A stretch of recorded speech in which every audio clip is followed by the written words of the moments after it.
ورحمۃ اللہ وبرکاتہ۔ بسم اللہ والحمد للہ والصلاة والسلام علی رسول اللہ، اما بعد۔ نبی کریم صلی اللہ علیہ وسلم کا ارشاد عالی ہے،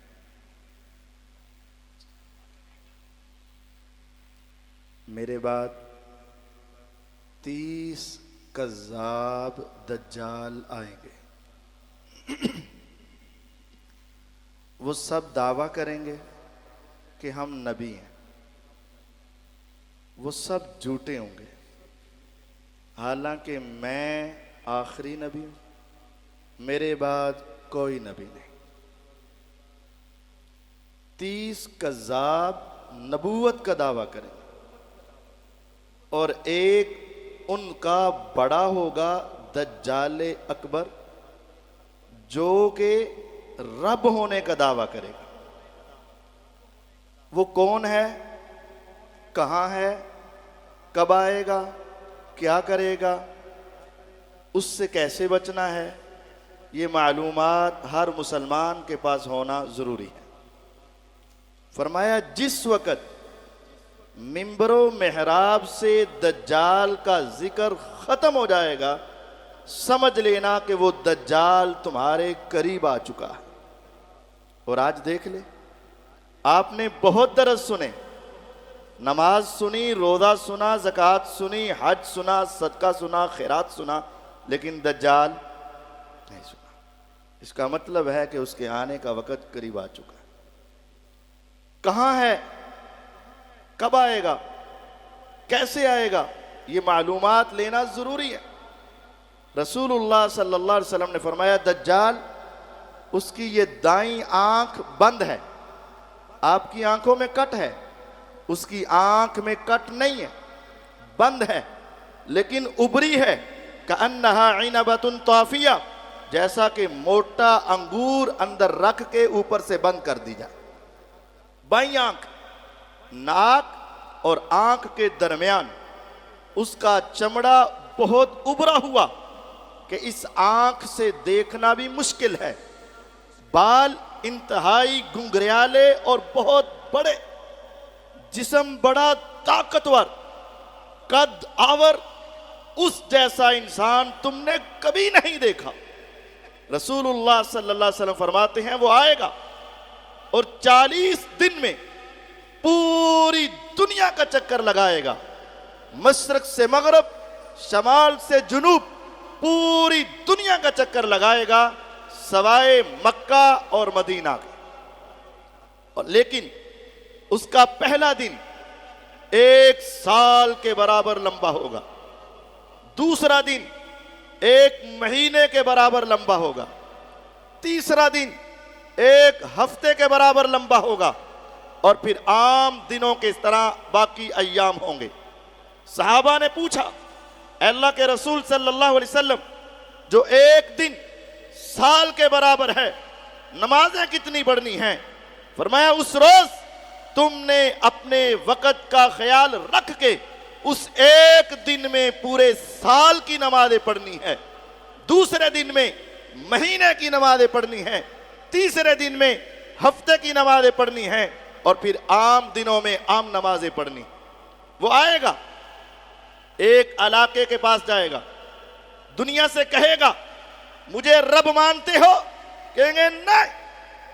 وہ حکم دے گا، ان کے اناج اور فصلیں تباہ ہو جائیں گی، حکم دے گا ان کے جانوروں کے حیوانے خشک ہو جائیں گے، حکم دے گا اور ان کا سارا مال و دولت تباہ ہو جائے گا، اور وہ ان لوگوں کو پکڑے گا، اور اپنے پاس اس کے پاس ایک آگ ہوگی اور ایک باغ ہوگا، جس نافرمان کو پکڑے گا آگ میں پھینکے گا، فرمایا تم اس کی آگ میں چلے جانا، وہ ہمیشہ کی جنت ہوگی، اور اپنے فرما برداروں کو پکڑے گا، اس باغ میں بھیجے گا، جو اس کے باغ میں چلا گیا وہ ہمیشہ کی جہنم میں چلا گیا۔ اور پھر دوسرے علاقے میں جائے گا، اسے کہے گا مجھے رب مانتے ہو؟ وہ کہیں گے ہاں۔ فَيَأْمُرُ السَّمَاءَ فَتُنبِتُ، فتمطر وَيَأْمُرُ الْأَرْضَ فَتُنْبِتُ، آسمان کو کہے گا تو آسمان سے بارش برسے گی، زمین سے کہے گا زمین اناج اگائے گی، جانوروں کو حکم دے گا حوانے دودھ سے بھر جائیں گے، زمین کو حکم دے گا اس کے خزانے اس کے حکم پر ایسے نکل آئیں گے جیسے شہد کی مکھیاں اپنا چھتا چھوڑ کے دوڑتی ہیں، زمین کے خزانے اس طرح اس کے پیچھے دوڑیں گے۔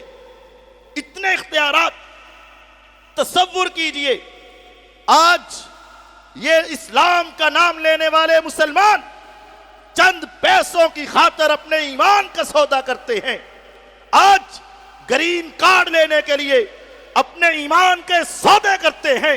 اس روز جب دجال کا سامنا کریں گے جو مانگیں گے ملے گا، لیکن ایمان چھوڑنا پڑے گا، اور اگر ایمان پر قائم رہیں گے پھر ہر چیز چھوڑنی پڑے گی۔ اس وقت بڑے بڑے ایمان والوں کا ایمان ڈول جائے گا۔ رسول اللہ صلی اللہ علیہ وسلم نے صحابہ کو جمع کیا، الصلاۃ جامعہ، الصلاۃ جامعہ، الصلاۃ جامعہ، پورے مدینے میں اعلان ہوا۔ ہر مسلمان، مرد، عورت، بچے، بوڑھے، جوان، سبھی مسجد نبوی میں جمع ہو گئے، پوری مسجد بھر گئی۔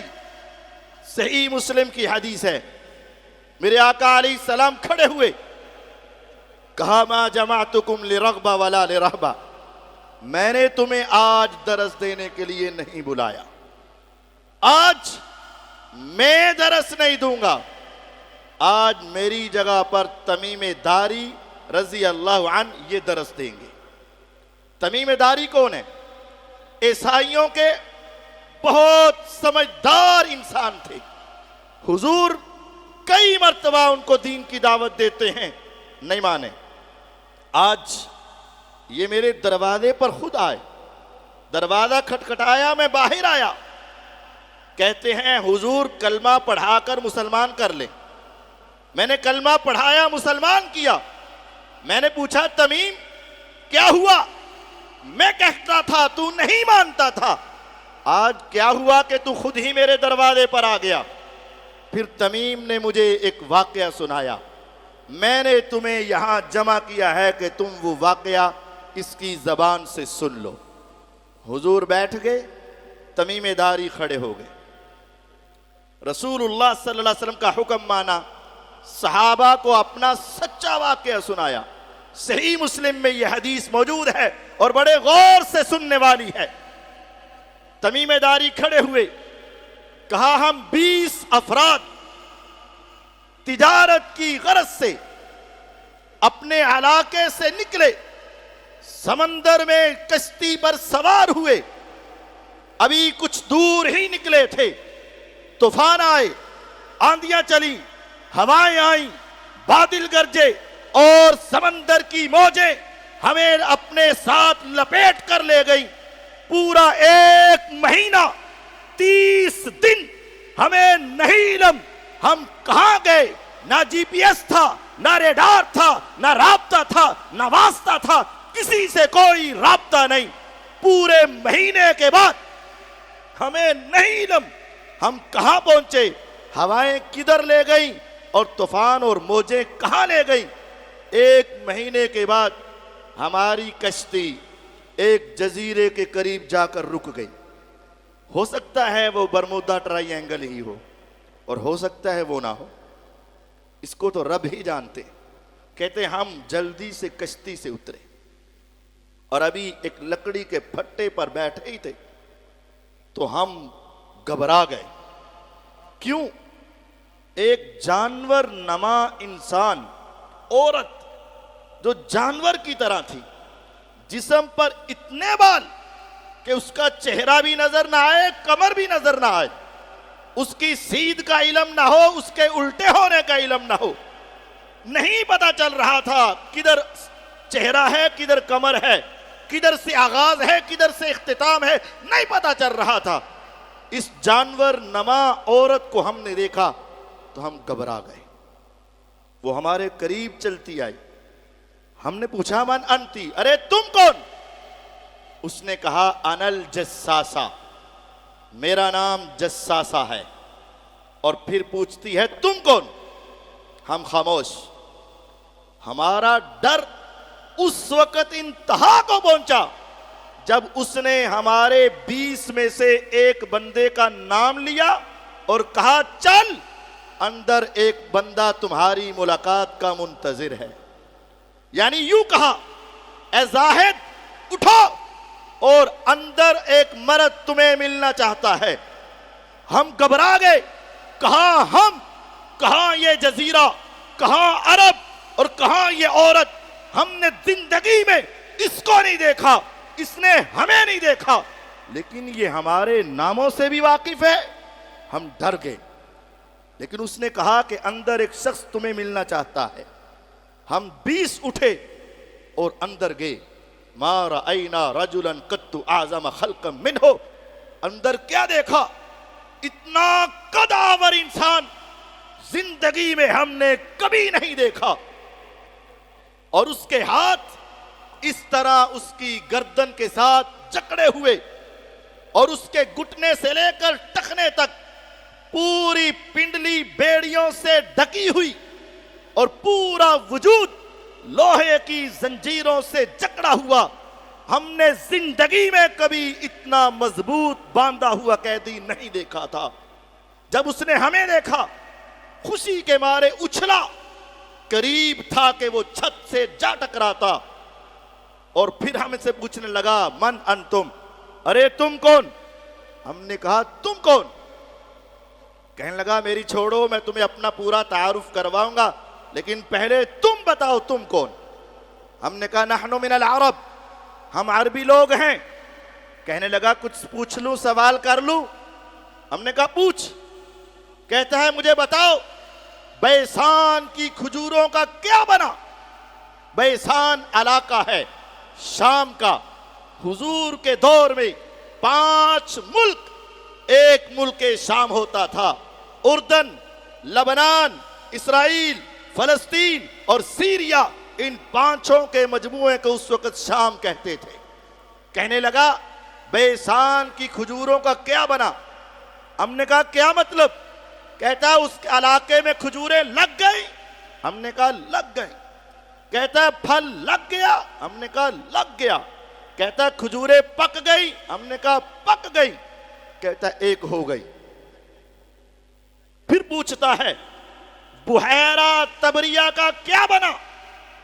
بحیرہ تبریہ یہ آج بھی فلسطین میں ایک جھیل ہے جو پورے ایشیا کی سب سے بڑی جھیل ہے. 25 کلومیٹر لمبی اور چوڑائی کا علم نہیں، بحر مردار کے قریب ہے اور میٹھے پانی کی جھیل ہے. کہنے لگا بحیرہ تبریہ کا کیا بنا؟ ہم نے پوچھا کیا مطلب؟ کہتا اس میں پانی آ چکا ہے. ہم نے کہا آ چکا ہے. کہتا ہے 2 ہو گئے. پھر پوچھتا ہے زغر کے چشمے کا کیا بنا؟ زغر یہ شام کا علاقے کا چشمہ ہے. زغر کے چشمے کا کیا بنا؟ ہم نے کہا کیا مطلب؟ کہتا ابل رہا ہے. ہم نے کہا ہاں، اس کے پانی سے شام کے کھیت سیراب ہو رہے ہیں. ہم نے کہا ہاں. کہتا ہے 3 ہو گئی. پھر پوچھتا ہے عربوں کا نبی آ چکا ہے؟ ہم نے کہا ہاں. مکے سے کھجوروں کے علاقے کی طرف ہجرت کر چکا ہے؟ ہم نے کہا ہاں. آپس کی جنگیں ہو چکی ہیں، بدر احد؟ ہم نے کہا ہاں. کہتا ہے کیا بنا؟ وہ عیسائی تھا اس وقت. کہا کبھی وہ جیتے کبھی وہ جیتے. کہنے لگا 4 ہو گئے. اور پھر اس نے ایک جملہ بولا جو سیدنا تمیم داری رضی اللہ عنہ کی زندگی کا ٹرننگ پوائنٹ تھا. کہنے لگا اگر وہ لوگ اس نبی پر ایمان لے آئیں تو یہ ان کے حق میں بہتر ہوگا. یہ جملہ کس نے بولا؟ دجال نے بولا. کس کے دل پہ لگا؟ تمیم داری کے دل پہ لگا. اس ایک جملے کی وجہ سے انہوں نے کلمہ پڑھ کے مسلمان ہو گئے. یہاں سمجھانا چاہتا ہوں دجال ہے، اس کے کہنے سے ایک شخص صحابی بنا, جملہ اچھا کہا, جملہ اچھا ہے, دجال اچھا, دجال پہ رحمت کی دعائیں نہیں. شیطان نے آیت الکرسی سکھائی, آیت الکرسی سکھانا اچھا ہے, شیطان اچھا نہیں. آج بھی کچھ لوگ میڈیا پر بیٹھ کے کچھ باتیں اچھی کر جاتے ہیں, دنیا ان کی باتوں کو دیکھ کر ان کو اچھا سمجھتی ہے. دجال دجال ہے, ابلیس ابلیس ہے, شیطان شیطان ہے. بات اچھی کبھی شیطان بھی کر جاتا ہے. اہلاً سہلاً مرحبا مرحبا. اس نے کہا 4 ہو گئی, اب میرے اور تمہاری ملاقات کا وقت قریب آ چکا ہے.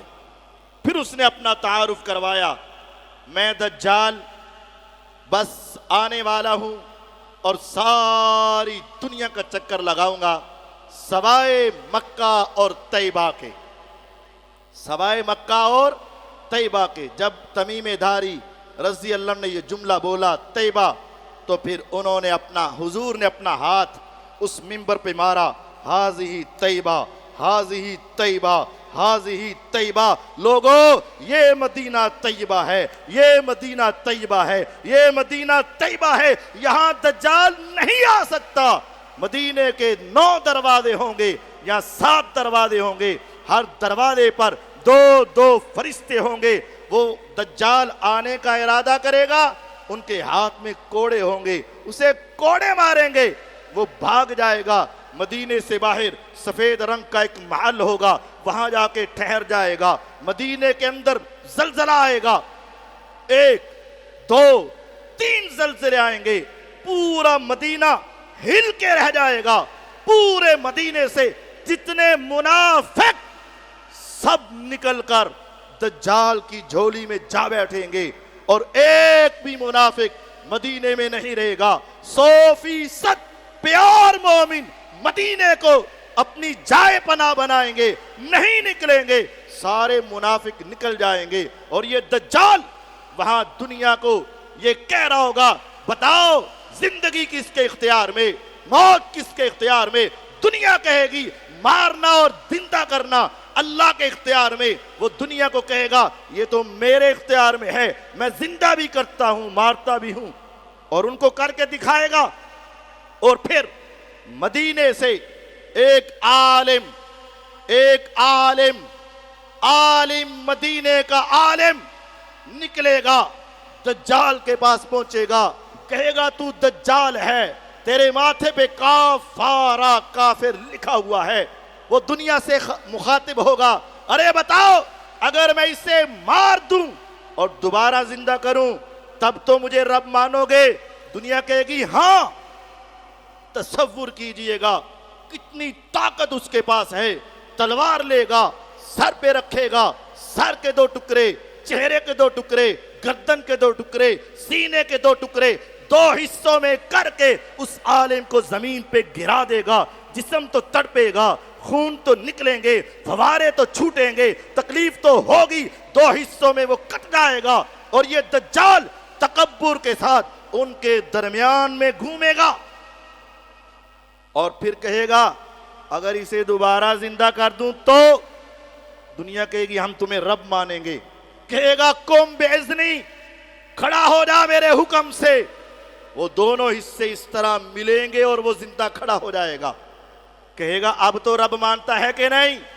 وہ عالم کہے گا اللہ کی قسم مجھے پہلے بھی یقین تھا تو دجال کافر ہے, اب مجھے اور یقین ہو چکا ہے کیونکہ میں نے پیغمبر کی حدیث سن رکھی ہے کہ دجال ایک مرتبہ تو مار سکے گا, دوبارہ نہیں مار سکے گا. وہ آگے بڑھے گا, دوبارہ مارنا چاہے گا, حدیث کے الفاظ ہیں اس کی گردن سیسا پھیلائی ہوئی دیوار بن جائے گی اور وہ اسے مار نہیں سکے گا.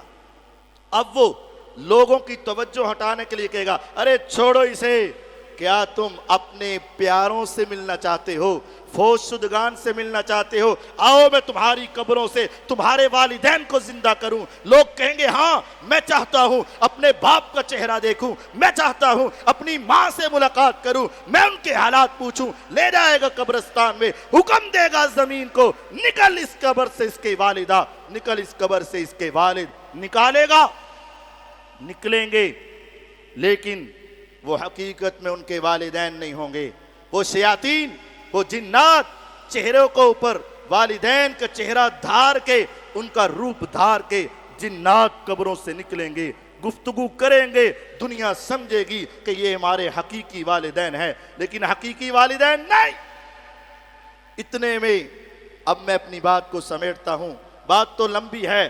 اتنے میں ایک عالم مدینہ مدینے سے نکلے گا، مکہ میں پہنچا گا، نام اس کا میرے نبی کے نام جیسا، اس کے والد کا نام میرے آقا کے والد کے نام جیسا، اس کی نسل سیدہ فاطمۃ الزہرا کے بیٹے سیدنا حسن کی نسل سے ہوگا، نام اس کا محمد ہوگا، اس کے والد کا نام عبداللہ ہوگا۔ مدینے سے عمرے کی غرض سے مکہ میں جائے گا، اس وقت کا بادشاہ فوت ہو چکا ہوگا، دنیا اس کے ہاتھ پہ بیٹھ کر کے اس کو اپنا خلیفہ امام مہدی بنائیں گے، اور وہ امام مہدی اس وقت ان چند افراد کو لے کر دنیا کے سب سے بڑے ہیڈ کوارٹر مسلمانوں کے جہاد کی جگہ شام اور سیریا میں لے جائے گا۔ مسلمان جمع ہوں گے دجال کے مقابلے کے لیے، فجر کی نماز کا وقت ہوگا، دمشق کا علاقہ ہوگا، شام کا شہر ہوگا، مشرقی دروازے کے اوپر ایک مینار ہے، اس مینار کے قریب سے سیدنا عیسیٰ علیہ السلام نازل ہوں گے اور آئیں گے۔ دنیا کہے گی آپ جماعت کروائیں، کہیں گے نہیں، یہ اس امت کا اعزاز ہے، امام ان کا ہوگا، مقتدی عیسیٰ علیہ السلام ہوں گے، پیچھے نماز پڑھیں گے، امامت امام مہدی کروائیں گے۔ پھر دجال کے مقابلے کے لیے لشکر نکلے گا، اردن کے علاقے میں مغربی کنارے پر، نہر کے کنارے پر دجال سے لڑائی ہوگی، سارے یہودی مارے جائیں گے، زمین بولے گی، دیوار بولے گی، پتھر بولے گا، درخت بولے گا، اے مسلمان میرے پیچھے دیکھ، یہودی چھپا ہے، اسے قتل کر دے۔ ہر چیز بولے گی سوائے ایک درخت کے جس کا نام غرقد ہے، وہ نہیں بولے گا۔ بالآخر پوری دنیا سے یہودیت کا صفایا ہوگا، اسرائیل کا صفایا ہوگا، آج کے ظلم کا بدلہ لیا جائے گا، مسلمانوں کو فتح ہوگی، دجال بھاگے گا۔ اسرائیل کے مین ایئرپورٹ کے قریب ایک شہر ہے، نام اس کا باب لد ہے، اس کے قریب دجال بھاگ جائے گا۔ عیسیٰ علیہ السلام اس کے تعاقب میں نکلیں گے، اس کے قریب جا کر کھڑے ہوں گے۔ حدیث کہتی ہے اگر عیسیٰ علیہ السلام کھڑے رہے، ان کی دہشت سے دجال ایسے پگھل جائے جیسے پانی میں نمک پگھلتا ہے، لیکن وہ آگے بڑھیں گے، ہاتھ میں نیزہ ہوگا، گردن اس کی کاٹیں گے، اس کو خون لگا ہوگا، سپاہیوں کو خون دکھائیں گے، اور حدیث کے الفاظ ہیں عیسیٰ علیہ السلام ان مجاہدوں سے اتنا پیار کریں گے، اپنے ہاتھ سے ان کے چہروں کو صاف کر کے کہہ رہے ہوں گے تم ہی وہ ہو جو دجال کے مقابلے میں نکلے تھے، تم ہی کے وہ آبا تھے جو 313 میدان بدر میں نکلے تھے، تم ہی وہ ہو جو آج دجال کے مقابلے میں نکلے ہیں۔ پیغمبر علیہ السلام کہتے ہیں اگر تم سمجھنا چاہو کہ دجال کا فتنہ کتنا بڑا ہے، جب سے انسانیت کا آغاز ہے اور جب تک اختتام ہے، پوری انسانیت کے اس ٹنور میں سب سے بڑا فتنہ دجال کا فتنہ ہے۔ یہی وجہ ہے ہر پیغمبر نے اپنی امت کو دجال کے فتنے سے خبردار کیا۔ اگر تم چاہتے ہو اس فتنے سے بچ جاؤ، آسان طریقہ ہے، من حفظ 10 آیات من اول سورة الکہف ومن حفظ 10 آیات من خواتیم سورة الکہف اسم من فتنة الدجال۔ جس نے سورۃ کہف کی پہلی 10 آیات اور آخری 10 آیات کو حفظ کر لیا، نبوت کی زبان گارنٹی دیتی ہے یہ بندہ دجال کے فتنے سے محفوظ ہو جائے گا۔ اللہم انصر الاسلام والمسلمین، اللہم انصر الجہاد والمجاہدین، اللہم انجی اخواننا المسجونین، اللہم انصر من نصر دین محمد صلی اللہ علیہ وسلم واجعلنا منہم واخذل من خذل دین محمد صلی اللہ علیہ وسلم ولا تجعلنا منہم۔ اللہم انا نسألک الجنة الفردوس، اللہم انا نسألک الجنة الفردوس، اللہم انا نسألک الجنة الفردوس، اللہم اجرنا من النار، اللہم اجرنا من النار، اللہم اجرنا من النار، اللہم اعذنا من عذاب القبر ومن عذاب الحشر ومن فتنة المسيح الدجال ونعوذ بك من المأثم والمغرم۔ سبحان ربك رب العزة عما يصفون وسلام على المرسلين والحمد لله رب